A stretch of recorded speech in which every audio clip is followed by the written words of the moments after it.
Now we're going to talk about two important parts of floating point, and that is normalization. So why did we have that 1 in our number? And spacing, that is how our floating point number is spaced out on the number line. So for normalization, we said we had this implied 1 before the fraction. We don't actually have this 1 in the number, we just always assume it's there. And why is that? The reason is it forces a single representation of each number. So with this 1 there, we only have one way to represent each number, which forces us to not waste different representations on different things. So let's take a look at an example.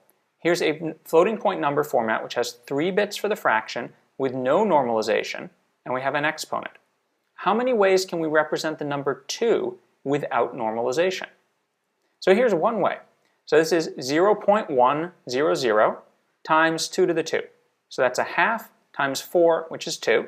That's fine, but I can also do something else. What if I move this 1 over and then I increase the exponent? So here we've got 0.010 times 2 to the 3rd. So this is a quarter times 8, which is also 2. I could do it another way as well. I could move the 1 all the way over to the right here and just increase my exponent again, and now I get an 8th times 16, which is also 2.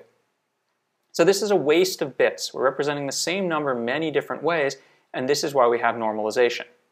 If I have an implied 1 in my normalization, the only way I can represent 2 is 1.000 times 2 to the 1, which is 1 times 2.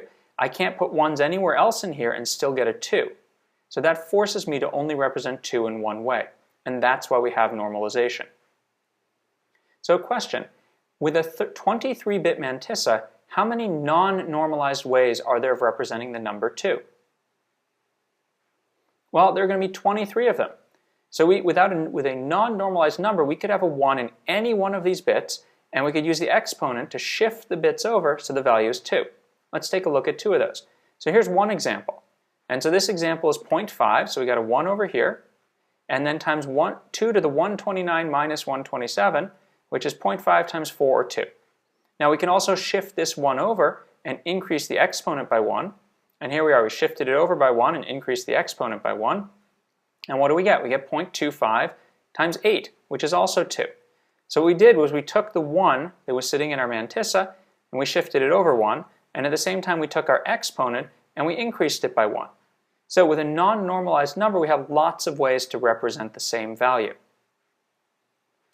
So let's talk now about how floating point numbers are spaced out on the number line.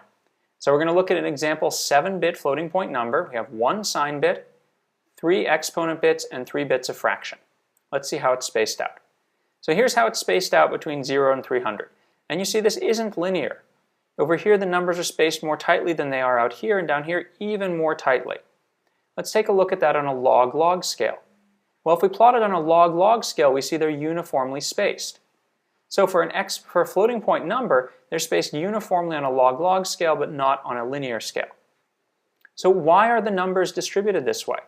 We looked at them, we saw they're linear on a log-log scale, which means it must be exponentially. So why are floating point numbers distributed exponentially? Well, the reason is because we're doing this multiplied by 2 to the EEE. This is an exponential multiplication here. So if we take the log, we're going to get a nice linear plot out of it, and that's what we do here. We have a log-log plot. The log cancels out this exponent here, and we get a linear spacing.